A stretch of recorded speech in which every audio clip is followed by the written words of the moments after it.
हिमालय के राजा सेनापति के हंसों की कहानी।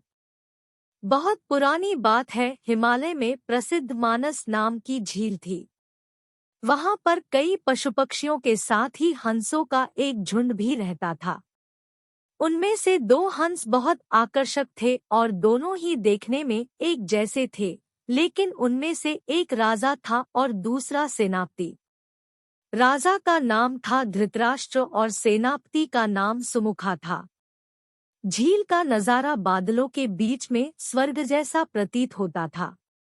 उन समय झील और उसमें रहने वाले हंसों की प्रसिद्धि वहां आने जाने वाले पर्यटकों के साथ देश विदेश में फैल गई थी। वहां का गुणगान कई कवियों ने अपनी कविताओं में किया, जिससे प्रभावित होकर वाराणसी के राजा को वह नजारा देखने की इच्छा हुई। राजा ने अपने राज्य में बिल्कुल वैसी ही झील का निर्माण करवाया और वहां पर कई प्रकार के सुंदर और आकर्षक फूलाए के पौधों के साथ ही स्वादिष्ट फलों के पेड़ लगवाए। साथ ही विभिन्न प्रजाति के पशु पक्षियों की देखभाल और उनकी सुरक्षा की व्यवस्था का आदेश भी दिया। वाराणसी का यह सरोवर भी स्वर्ग जैसा सुंदर था, लेकिन राजा के मन में अभी उन दो हंसों को देखने की इच्छा थी जो मानस सरोवर में रहते थे। एक दिन मानस सरोवर के अन्य हंसों ने राजा के सामने वाराणसी के सरोवर जाने की इच्छा प्रकट की, लेकिन हंसाए का राजा समझदार था। वह जानता था कि अगर वो वहां गए तो राज उन्हें पकड़ लेगा। उसने सभी हंसों को वाराणसी जाने से मना किया, लेकिन वो नहीं माने। तब राजा और सेनापति के साथ सभी हंस वाराणसी की ओर उड़ चले। जैसे ही हंसों का झुंड उस झील में पहुंचा, तो अन्य हंसों को छोड़कर प्रसिद्ध दो हंसों की शोभा देखते ही बनती थी। सोने की तरह चमकती उनकी चोंच, सोने की तरह ही नजर आते उनके पैर और बादलों से भी ज्यादा सफेद उनके पंख हर किसी को अपनी ओर आकर्षित कर रहे थे। हंसों के पहुंचने की खबर राजा को दी गई।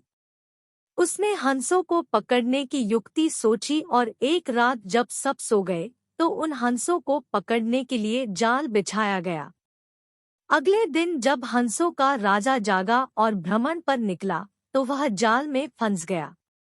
उसने तुरंत ही तेज आवाज में अन्य सभी हंसों को वहां से उड़ने और अपनी जान बचाने का आदेश दिया।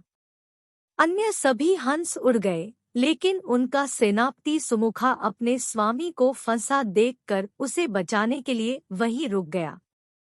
इस बीच हंस को पकड़ने के लिए सैनिक वहां आ गया। उसने देखा कि हंसों का राजा जाल में फंसा हुआ है और दूसरा राजा को बचाने के लिए वहां खड़ा हुआ है। हंस की स्वामी भक्ति देखकर सैनिक बहुत प्रभावित हुआ और उसने हंसों के राजा को छोड़ दिया।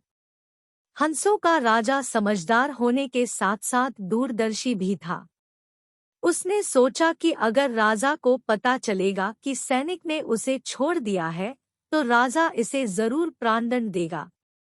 तब उसने सैनिक से कहा कि आप हमें अपने राजा के पास ले चलें। यह सुनकर सैनिक उन्हें अपने साथ राजदरबार में ले गया। दोनों हंस सैनिक के कंधे पर बैठे थे। हंसों को सैनिक के कंधे पर बैठा देखकर हर कोई सोच में पड़ गया। जब राजा ने इस बात का रहस्य पूछा तो सैनिक ने सारी बात सच सच बता दी। सैनिक की बात सुनकर राजा के साथ ही सारा दरबार उनके साहस और सेनापति की स्वामी भक्ति पर हैरान रह गया और सभी के मन में उनके लिए प्रेम जाग उठा। राजा ने सैनिक को माफ कर दिया और दोनों हंसों को आदर के साथ कुछ और दिन ठहरने का निवेदन किया। हंस ने राजा का निवेदन स्वीकार किया और कुछ दिन वहां रुककर वापस मानस झील चले गए। कहानी से सीख: किसी भी परिस्थिति में हमें अपनों का साथ नहीं छोड़ना चाहिए।